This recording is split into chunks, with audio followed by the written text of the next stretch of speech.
আসসালামু আলাইকুম। মাতৃভূমি এই শব্দটি আমাদের মনে আনে গভীর আবেগ, মায়া, শ্রদ্ধা ও ভালোবাসা। জন্মভূমির প্রতি ভালোবাসা প্রতিটি মানুষের হৃদয়ে জন্মগতভাবে নিহত থাকে। ইতিহাস, সাহিত্য ও ধর্ম সব জায়গাতেই মাতৃভূমির মর্যাদা অপরিসীম। বীরেরা তাদের জীবন উৎসর্গ করেছে মাতৃভূমির জন্য। কবিরা লিখেছেন গান, আর মনীষীরা লিখেছেন অমর বাণী। আমরা যারা দূর দূরান্তে থাকি, বিশেষ করে যারা প্রবাসে আছে, আমরা সবাই বুঝি নিজের মাতৃভূমি ছেড়ে দূরে থাকা কতটা কষ্টকর, কতটা বেদনাদায়ক। তবুও বুকে কষ্ট চাপা রেখে নিজ পরিবারের জন্য, সন্তানদের জন্য, মা বাবার জন্য দিনের পর দিন, রাতের পর রাত কাটাতে হয়।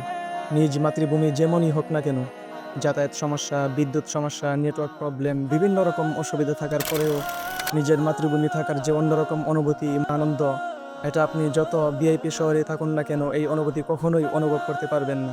আমি যখন মাদ্রাসায় পড়াশোনা করতাম, মাদ্রাসা ছুটি হলে সবাই ঘরে ফিরে আসতো মায়ের টানে, পরিবারের টানে।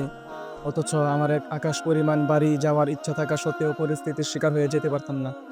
তারপরেও মাঝে মধ্যে বিভিন্ন রকম বাহানা দিয়ে মাতৃভূমি টানে চলে যেতাম সেই বাড়িতে, যে বাড়িতে শৈশবকাল কাটিয়েছি, যে বাড়িতে ছোটবেলার সব স্মৃতি রয়ে গেছে, যে বাড়িতে ছোটবেলা বন্ধু বান্ধবের সাথে বিভিন্ন ধরনের খেলাধুলা করেছি।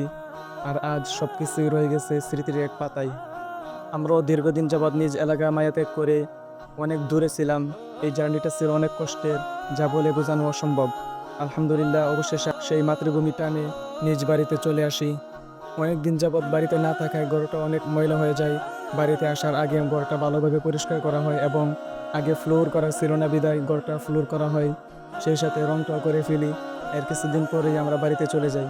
সবাই দোয়া করবেন আমাদের জন্য, আল্লাহ যেন ওই ঘরে রহমত বরকত দান করেন। আর হ্যাঁ, আমার মতো কার কার মনটা সারাক্ষণ বেকুল হয়ে থাকে গ্রামের বাড়ি যাওয়ার জন্য, কমেন্ট করে জানাতে পারেন। ভালো লাগলে শেয়ার করতে পারেন। আসসালামু আলাইকুম রহমতুল্লাহি ওয়া বারাকাতুহু।